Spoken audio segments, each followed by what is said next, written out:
today on an all-new Dr. Phil. A stay-at-home mom. I am addicted to shoplifting. I can't control myself.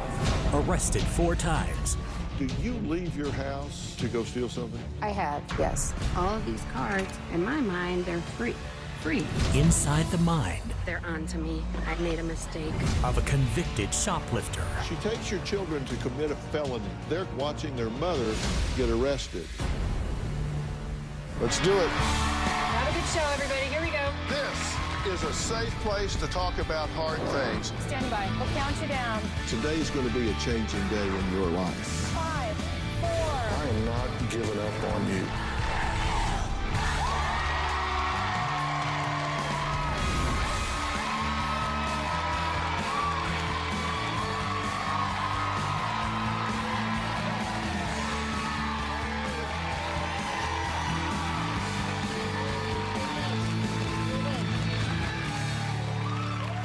Stay-at-home mom Claire says she has an intense urge she says she just cannot control. You see, whenever she goes into a store, she says she absolutely has to shoplift something. Her impulse to steal is so strong, she says she drags her children, all under the age of 8 years, along with her. Her children. In fact, she says she uses them as decoys to try to keep security distracted. And what does Claire steal? Well, she's gotten arrested 4 times for shoplifting various items such as T-shirts, a coffee mug, saline spray, perfume, and even ice cream. Now, it may sound like small ticket items, but stores have been watching and making cases against her, and she is now a convicted felon mom and is currently on probation. She says she cannot stop her desire to steal. I'm a stay-at-home mom, and I'm currently raising 4 young children. Oh my goodness. The feeling I get when I get something for free is incredible. I feel like Superwoman. I am addicted to shoplifting.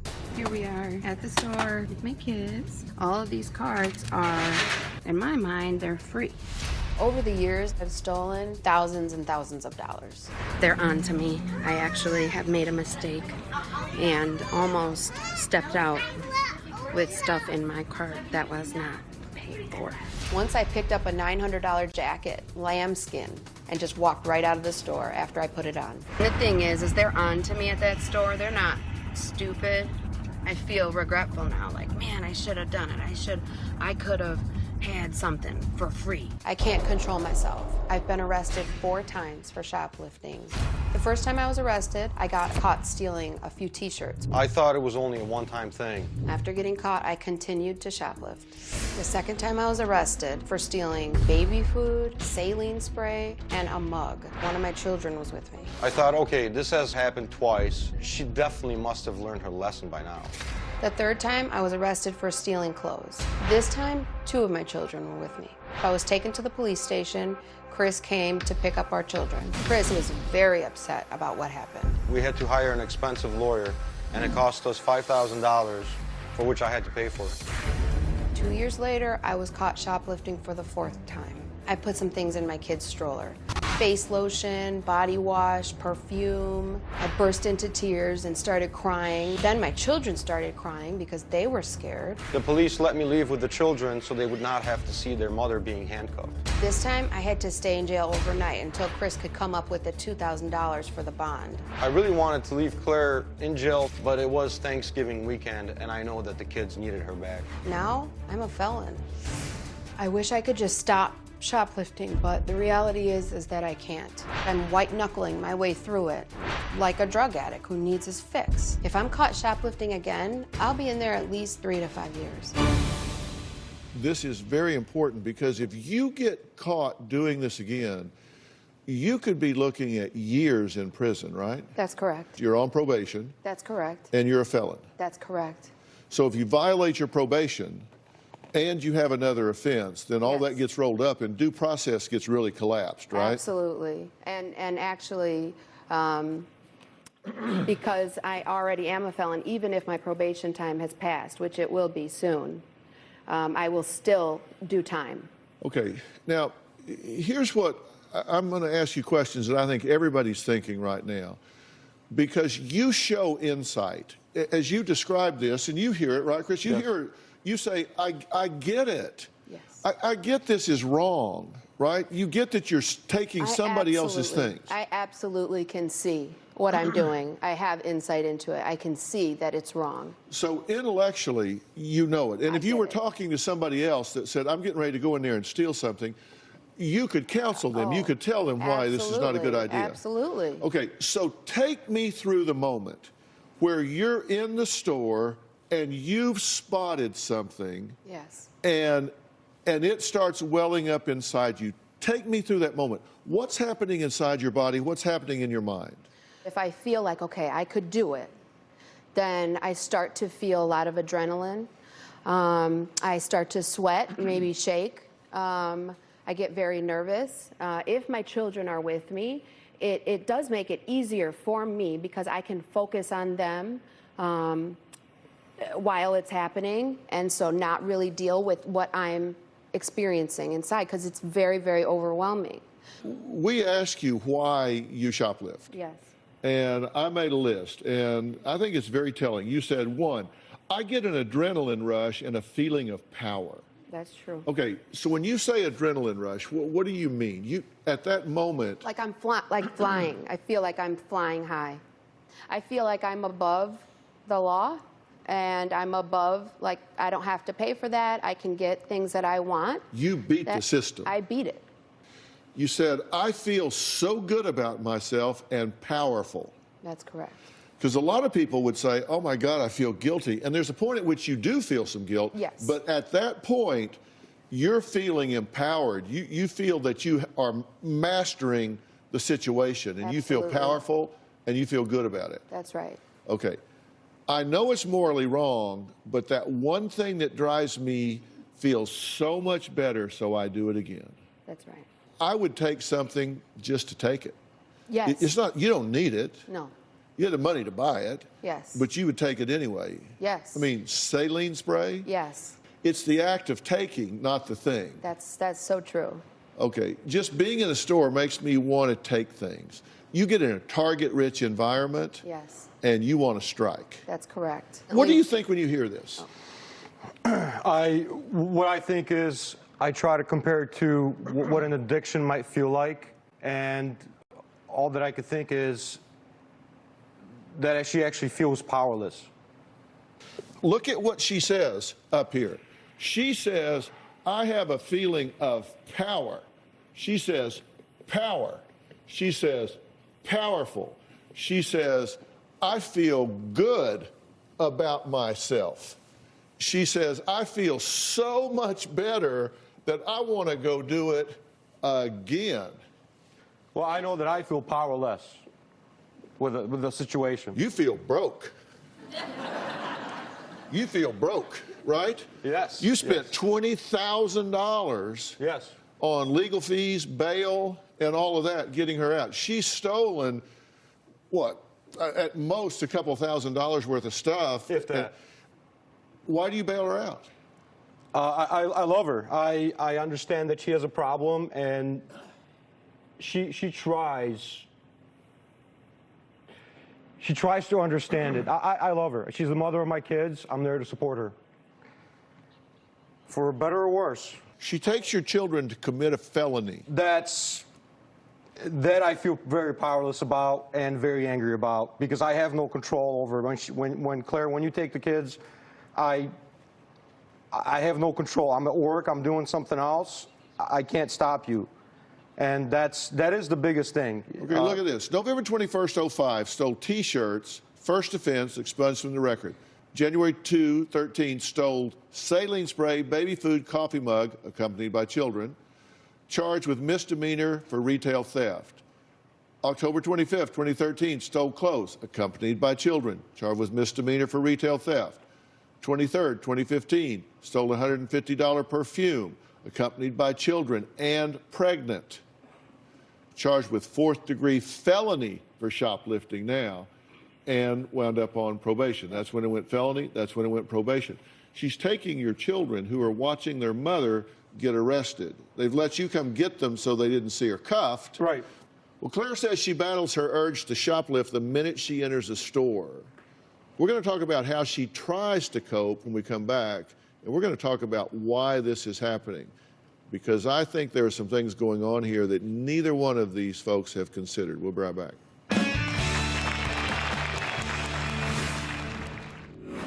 Do you leave your house to go steal something?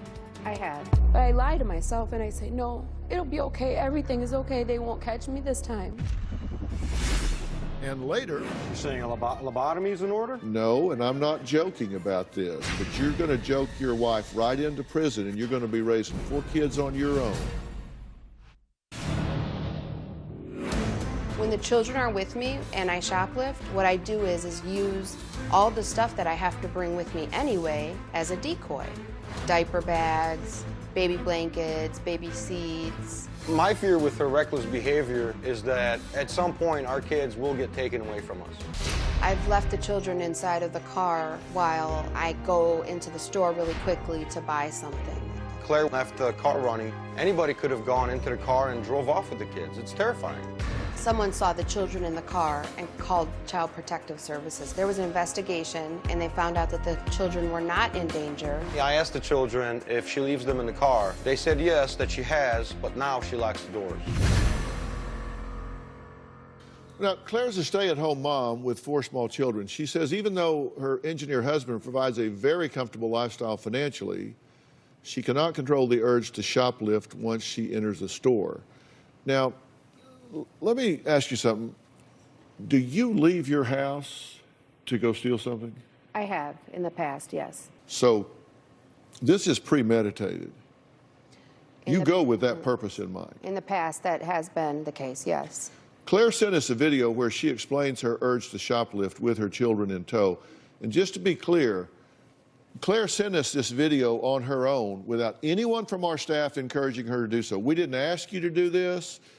We didn't encourage you to do this. We didn't say, give us some examples. You did this video diary on your own. We didn't ask you to go steal something. No, I didn't steal anything. No, I know. Oh. But we didn't ask you to go. You didn't chicken out the last second. We didn't ask you to go steal something, right? No, you guys did not ask me to steal anything. Okay. No, absolutely I not. want to be very clear. And I didn't steal anything either. I was just, you know, it was just the situation. I was describing how it would be. Okay, let's take a look at this. Here we are at the store with my kids, and there's a huge temptation all around me. For example, all of these cards are, in my mind, they're free. Free. Look at that beautiful card. Free, or $8.99.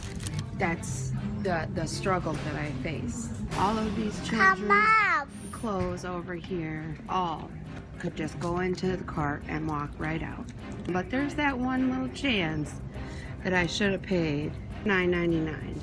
They're on to me. I actually have made a mistake and almost stepped out with stuff in my cart that was not paid for. I'm out of the store. Officially did not take anything, but I was on the verge of taking something and I got suspicious because there was a guy that looked like he was security. I didn't do it. I'm safe, but I feel regretful now. Like, man, I could have had something for free. Okay, is that typical? Of how I feel, Yeah. Yes. It's typical how you feel. That I want to take something, yes. Okay. As you look at that, what do you think? That it might happen again. That really for her to stay out of stores is the best policy for now, until we can figure out what's going on. Because I can't lose my kids, and I can't lose Claire either. I guess I lie to myself and I say, no, it's going to be okay. Everything will be okay. That's what I tell myself in that moment. Though I know deep down that that's not right. But I lie to myself and I say, no, it'll be okay. Everything is okay. They won't catch me this time. But that's like playing Russian roulette. It is. I just because you're not that good at it. I know you've gotten away with it a lot. I mean, we've seen you've been arrested a number of times, but everybody else doesn't know how many times you've gotten away with it, Right. do they? No. You have to let her know that when she does this, you're not giving her a soft place to fall. She needs to understand when she chooses the behavior, she chooses the consequences. That if she goes and steals and gets arrested, that when she chose that behavior, she chooses that consequence. You are teaching her that you're going to get her out of accountability, and that is enabling her to continue to do this. And look, Chris, I know that's a lot easier for me to say than it is for you to do, because it's not my wife, it's not the mother of my children. Right. So it's much easier for me to say it than it is for you to do it, which is why you should be talking to me, because you need an objective voice in your ear, because you're emotionally involved and you need somebody to tell you that you are not helping her, you are not loving her, you are hurting her when you teach her that you are going to ride in on your white horse and rescue her when she does this self-destructive behavior. But not this time. No, well, if it happens next time, there's nothing. I don't have a white horse anymore. I got no horse. Well, Chris says he fears letting Claire hit rock bottom because she's the mother of their children. I totally get that. But I'm going to tell Claire why I think she's doing this, exactly what I think underlies it, and exactly what I think he needs to do to help her when we get back.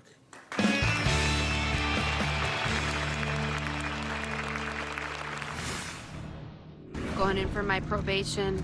I'm about to get strip searched, and here I am, here with my kids. Pretty shameful. And later, why another stay-at-home mom was deathly afraid to come to the show. How hard is it for you to be here today? Extremely. Even though I've only been arrested 4 times, I've probably shoplifted over 500 times. She would steal things that are very small. I would rationalize to myself that these are big corporations. Are they really going to miss a $5 shirt or $2 cream here and there? I enabled Claire by rationalizing simple things like that. He's paid over $20,000 just to keep me out of jail. We could have gone on a vacation, but instead we're throwing it away at legal fees. If it wasn't for Chris helping me out, I would be sitting in jail right now, not here. In addition to taking her children with her when she shoplifts, Claire has also brought them with her to meet her probation officer. Take a look. I'm here at the courthouse, going in for my probation. I'm about to get strip searched, and here I am, here with my kids. Doing a probation with a probation officer. Really pretty shameful, but here they are. Hi, Roxy, say hi. My precious dolls.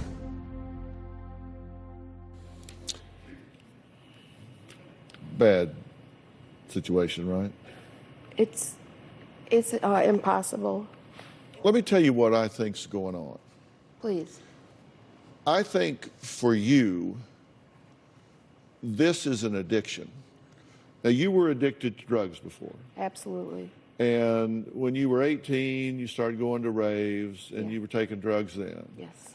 Then you discovered Vicodin. Yes. And then you discovered other pills, right? Yes, You stronger opiates. You started taking Oxy and Norco, and you got at one point up to 40 pills a day. At the end there, that's what I was taking. Yes, Because it between just 30 took and 40. more and more because your body acclimates to it. Yes. And addiction follows certain patterns. Tension builds up until you get your fix. And when you get that fix, then there's that high. Okay. Right? Yes. And then you ride that for a bit, then you start going back down and tension starts to build until you need it again. And so you start going from high to high to high to high. Your life is just stepping stone from high to high to high to high. Yeah. That's what happens when you were on the drugs, right? That's how you got up to 40 pills a day. Absolutely, yes.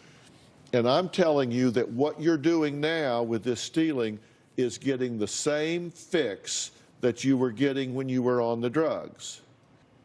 And that's why you're not going to stop it if something doesn't happen. We have to change how you get high. That would be great. We have to give you a new way to cope with whatever you're running from.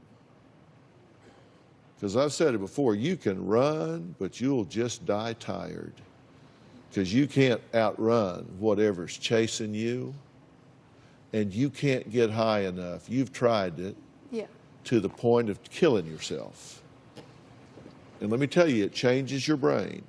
It changes the pleasure centers in the amygdala. It changes your actual brain structures. And we have to change them back. Now, I'm not one to give her an excuse. You're saying a lobotomy is in order? No, and I'm not joking about this. Right. You can joke if you want to, but you're going to joke your wife right into prison, and you're going to be raising 4 kids on your own. Right. Your brain structures have to be reprogrammed here, and it's not going to be easy. But it is doable if you're willing to immerse yourself I am. in what I'm going to talk to you about. I am. I want you to more than think willing. about this. I'm going to talk to someone else that's got some very common elements to this, to what you're experiencing in terms of compulsions. And think about this. And then before we're done, I'm going to tell you what I think you need to do. Okay. Okay? Now, we're going to meet another stay-at-home mom who says she wants to control everything. I'll explain what I mean next, and then we're going to talk to you some more before we're done. We'll be right back.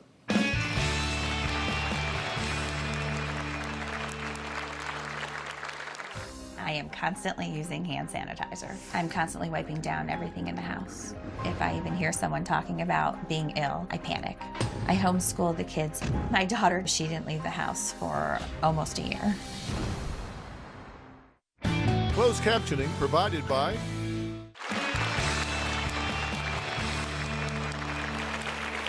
Janine is another stay-at-home mom that wrote into the show because she says she has an extreme fear of germs and getting the stomach flu.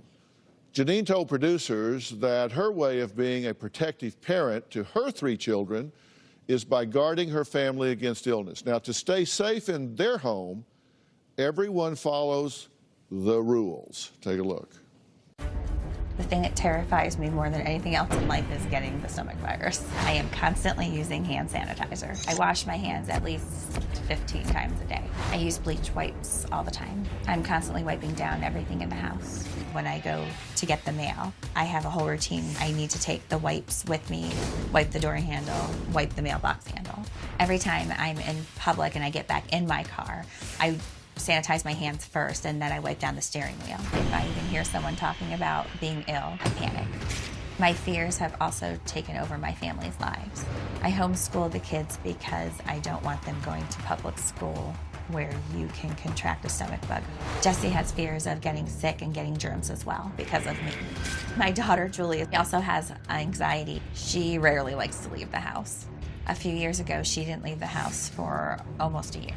I'm afraid my youngest, Cody, will contract a stomach virus, and the rest of us will get ill because he's 3 and he touches everything. I want more than anything else to have a normal life for me and my children, but it's not possible. Okay, Janine, how hard is it for you to be here today? Extremely. Tell me what it's been like to come out of the house, travel on public transportation, come here, go through all of this. My anxiety is horrible right now. Yeah. It's been extremely difficult. Look at the hotel room. I guess you never know what's happened before you've been in there. So I wasn't sure. You hope nobody's been sick before you stay there. Right.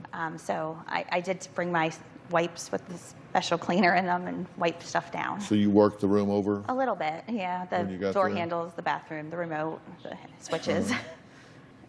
Tell me what's driving you. It's this horrible fear of the stomach bug. I have this irrational, horrible fear of the stomach bug. I get panic attacks. I don't understand why. What is the fear? What's going to happen if you get sick? Right now, my fear My biggest fear is for my youngest child getting it. I don't know, I'm not sure why, but I think of him waking up in the middle of the night and throwing up, and I panic, and I don't know, and sometimes just thinking about it will snowball me, and I'll go sleep in my car at night. So I don't have to worry. I feel safe that nobody wakes up in the middle of the night and will get me up because I'm trapped in my car and I lock my doors. It's always the nighttime. It's always the dark time when my anxiety seems to be the highest. I sneak out and I sleep in my car. My car is my quote-unquote safe place. If I'm having high anxiety or panic, close to panic attacks, I come here to escape. I can lock the car. I can be out here by myself. If my mind is racing and I'm afraid my son's going to wake up sick in the middle of the night, I grab my pillow and stuff and I sneak out and I sleep in my car. In the morning, as soon as it gets light out, I start to feel better. I go back inside. Janine does a lot to avoid getting the stomach flu. Like, she keeps the kids indoors. She tells the kids not to touch her face. The children are homeschooled. She never uses public restrooms, which means you go before you leave. Yep. And you come home before you have Hopefully. to. Yeah. So you won't go to movie theaters. I don't like to, no. The 3-year-old son has barely been outside, right? Yeah, I'm okay, like, outside our house and, like, being out in nature, but I don't want to go out, like, I don't take him to a park or stuff because of the equipment. Yeah. You know, like, I'm afraid of that. And you wipe down all the surfaces with disinfecting wipes. Mm-hmm. You order boxes of cleaning products daily. Well, because you stay stocked up. I am Let's put it that stocked. way. I am definitely stocked. You have several bottles of hand sanitizer on you at all times. You have sanitizer wipes on you at all times. You often wear antiviral face masks. I do if I'm at home and somebody is ill, I'll do that, or going to a doctor's office, I'm afraid. So I'll take it with me. I always have one with me just in case. This is restrictive on your children, and they're beginning to show signs of this, right? Yeah. Janine says her 2 older children are now afraid to leave home because they call it their safe space. But her 17-year-old son is scheduled to graduate and leave for college next year, and he's afraid to go. We'll talk to him next.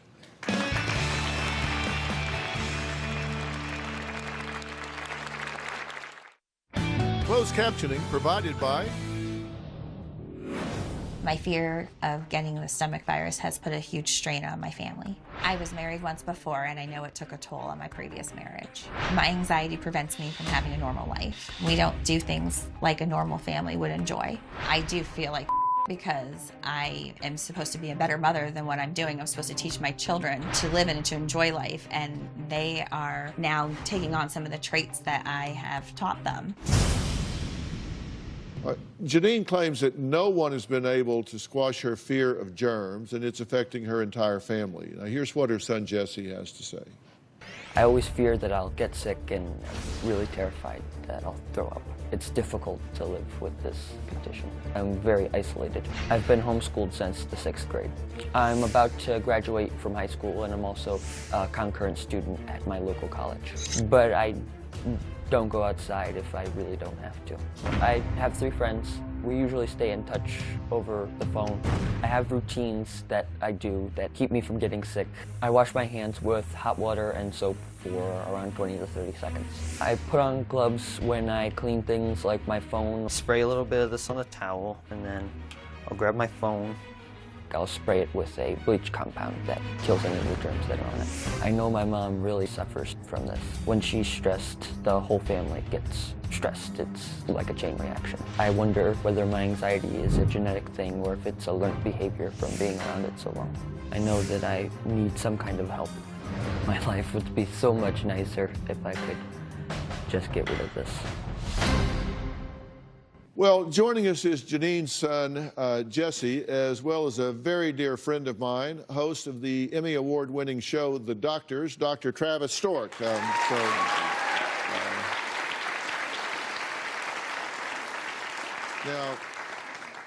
I need to tell you up front that Dr. Travis says dirt don't hurt. What do you mean by that? And is she actually putting herself and her family more at risk for infection with some of the things she's doing? That's what's hard for me medically speaking, hearing your story. Because there's this myth out there that if we avoid all germs that we'll actually be healthier, but it's the exact opposite. You said dirt don't hurt. The reality is kids that play in the dirt actually end up with more robust immune systems. Not only are they able to fight off infections more easily, the very thing you're worried about, but Dr. Phil, less likely to develop things like asthma, allergies, autoimmune illnesses. And what's really cool is, and again, doctors, we're partly responsible for this, teaching people that all germs are bad. Most germs are wonderful. And what's great is as you play in the dirt more, as you go out in the world, you develop this massive, massive gut profile of good bacteria. And what these do is they help boost your immune system. They help protect you so that, God forbid, if you're ever exposed to a virus that can cause nausea, vomiting, diarrhea, your immune system is ready to take care of it. Your kid's immune system is ready to take care of it. Do you know why you do these things?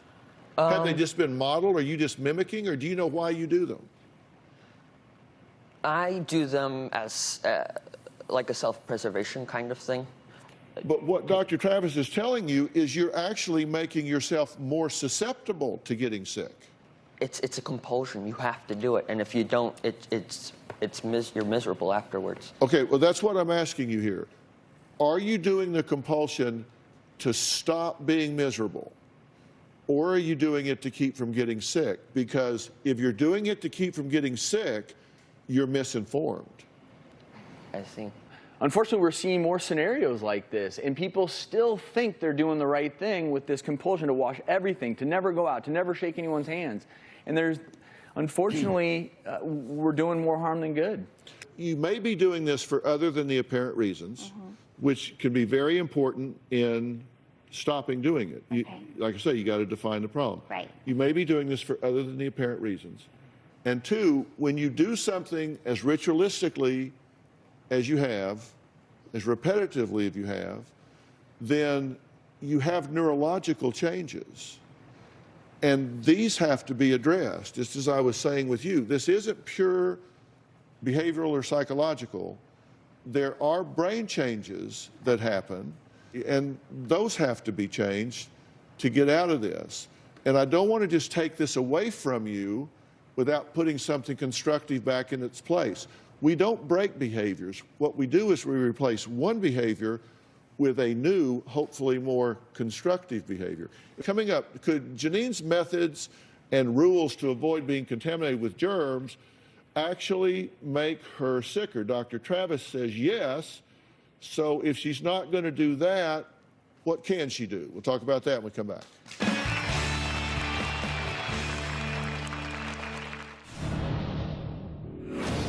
I don't really exercise or eat well. I would consider myself overweight. I'm about 60 pounds overweight. I eat a lot of junk food. I love ice cream, chocolate, anything sweet. I wonder if the way I eat has an impact on my anxiety and my overall well-being. Oh, yes, it does. Janine believes that scouring her house of dirt and germs and keeping her family inside her safe space as much as possible, by doing so, she will decrease her chances of being contaminated by germs. But that is not the case. Now, my good friend and host of The Doctors, Dr. Travis Stork, is here, and he has recently written the New York Times best-selling book, The Lose Your Belly Diet, Change Your Gut, Change Your Life. And it was published by Ghost Mountain Books, which is owned in part by Jay McGraw, my son. The book is now in stores, but you can also go to thebooknook.com right now and buy a copy while you're watching the show, actually.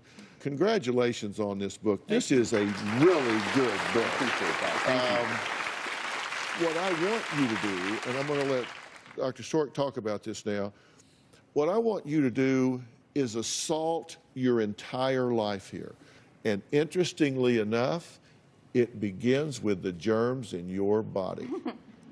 Right? I'll turn it over to you. It seems absurd. It does, that doesn't statement it? seems so absurd, and I'm glad Dr. Phil asked me to be here today because this is all new, exciting research, and that's why I was so excited to write this book and study and research about this, because everyone has learned bacteria, bad, germs, bad. Let's kill them all, whether it's with sanitizer, antibiotics. And so I have an entire chapter in the book on why we want to get dirtier. So we just talked about that. But also, I talk so much in the book, Dr. Phil, about how important it is to build up all these good gut bacteria, 100 trillion of them. And these, I call them little soldiers, our little buddies.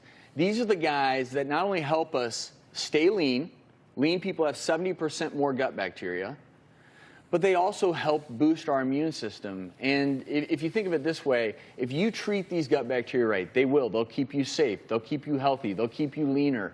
And at the end of the day, that's what most people I've found want in life, because it's hard to be happy when you're not healthy. Well, it really is. If you do what Dr. Stork is saying, if you think about this bacteria as little soldiers, you get this in your mind and you say, you know what? I am going to be empowered. I'm going to get myself in shape. I'm going to get my weight down. I'm going to get my body healthy. I'm going to do all of this stuff, and I am not going to be vulnerable. If you feel a sense of mastery over your environment instead of feeling afraid of and victimized by it, then your ability to fight this compulsion is going to go up dramatically. Okay. You hit the nail on the head, this fear of getting sick. When you start substituting unhealthy behaviors with healthy behaviors that I talk about, there is this empowerment. And when we feel powerful, we feel more confident. And that's why I do think hand in hand, mind, body go together. And I love our back and forth because you get to deal with the psychological, I get to deal with the medical, but they're really close. They are. They're inextricably intertwined. I don't think I've ever felt empowered Yeah, in my whole life. You got something to look forward to. All right, I'm going to take a break. When we come back, what I have to say to Janine, Jesse, and Claire right after the break.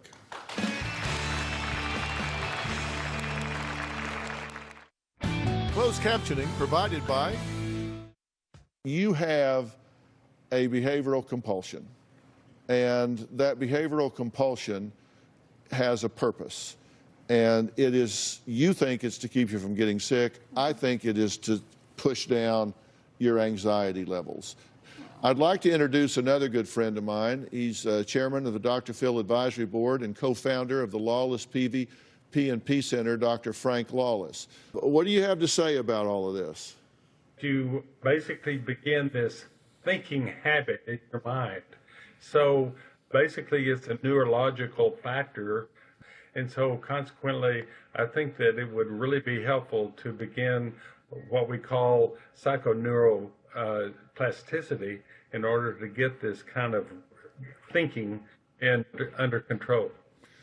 Because right now, what she's done is created a neurological track which is like an oval racetrack with this compulsion, but it's like a racetrack that doesn't have any exit ramps, right? She's caught in a trap once she starts doing this, and there's no way to break out of it. And unless something happens to retrain this at a neural level, no matter how hard she tries psychologically, this is not going to change. And with her insight and her level of motivation, because you have to realize she faced a lot of demons, a lot of fears to get out of her safe zone, get on an airplane, fly across the country, stay in a hotel room with God knows who was there the night before.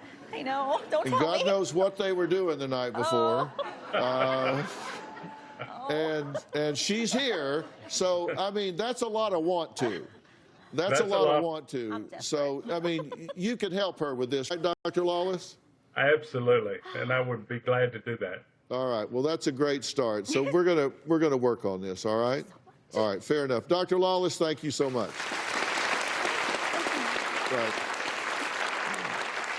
And, you know, Claire, let me turn my attention back to you. You know, I said to you, you're playing a really high-stakes poker game here. Because I said the same thing to you, that some of this is neurological with you, and this is an addiction. I want you to look to your immediate right. That gentleman is T.J. Howard, and he is the corporate director of operations for the Origins Behavioral Health Care, and they are, in my opinion, the leading dual diagnosis treatment center in America. And these are folks that deal with addiction at every level. Simultaneously, in dealing with what drives that addictive behavior. I'm going to make that available to you because I think you've worked hard and I think you deserve it, and I'm going to make it available to you immediately after the show. Thank you. Okay? All right. Okay. I want to thank all of my guests, including T.J. Howard, the Corporate Director of Origins Behavioral Health Care, Dr. Frank Lawless, Chairman of the Dr. Phil Advisory Board and co-founder of the Lawless PVP&P Center, and a special thanks to the host of The Doctors, my good friend, Dr. Travis Stewart. He is the author of Lose Your Belly Diet, Change Your Gut, Change Your Life. And let me tell you, if you have not picked up a copy of this, you need to do it because it will change your life. It will change your lifestyle. It will make you healthier at so many levels. You can go get your own copy now at thebooknook.com, or you can buy it in stores today. And everybody in the audience is going home with your own copy. All right. We'll see you next time.